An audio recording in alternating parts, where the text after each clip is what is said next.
Hey, what's up? It's Jonathan Crane here.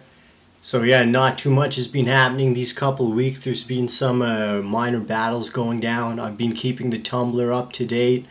I know there was like a tournament in Morocco. Video should be up on the Tumblr there, but yeah, not too much has been happening, and I don't want to make like a 20-second lurker. So that's why I know it's been a couple weeks since the last one. But on this lurker, this is still going to be a really short one. There's just two things that I really want to highlight. Obviously, a lot of you probably know about this by now, but if you don't, this weekend is going to be one of the most significant battles in probably the history of the Electro world. And it's weird because I haven't seen too much hype about this on Facebook or too much anticipation. But I'm talking, of course, about France versus Russia this weekend. August 28th, 29th. RK is going down to Russia. Russia, I'm guessing by the trailer, is probably going to be putting together a dream team. So, you know, in the World Championships, which happened, I can't remember if it was early this year or late last year.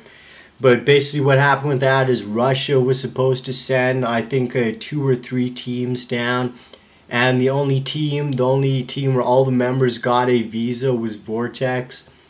So I think that this is going to be kind of a more fair battle to decide which country is stronger, France or Russia.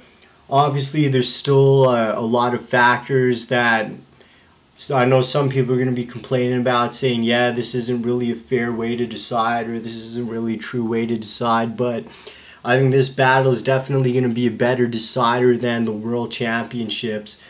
So we're definitely going to see who's on top, the original country or Russia, which is kind of like I guess you could call it the new blood. I think they started really gaining ground in 2008, so that's going to be an insane battle going down.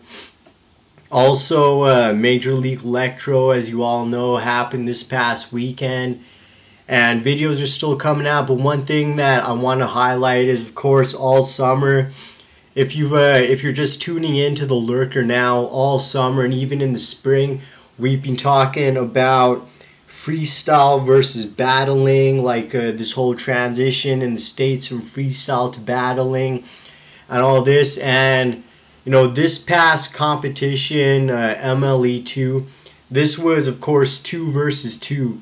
So it was no longer just about individual skill. This time, I'm guessing that with the judges, one of the deciding factors was choreography. And of course, choreography requires creativity.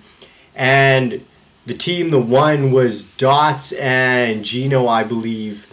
And they're, of course, from the top freestyle crew in definitely North America.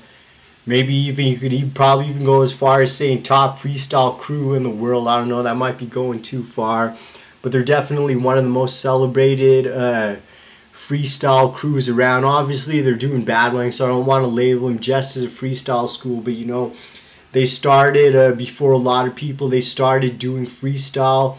A lot of the members definitely value freestyle. So the fact that they won in a competition that values creativity definitely says something, in my opinion. So definitely feel free to post your opinions or your comments about that in the bottom bar there. And those are basically kind of the two things that I wanted to highlight this weekend.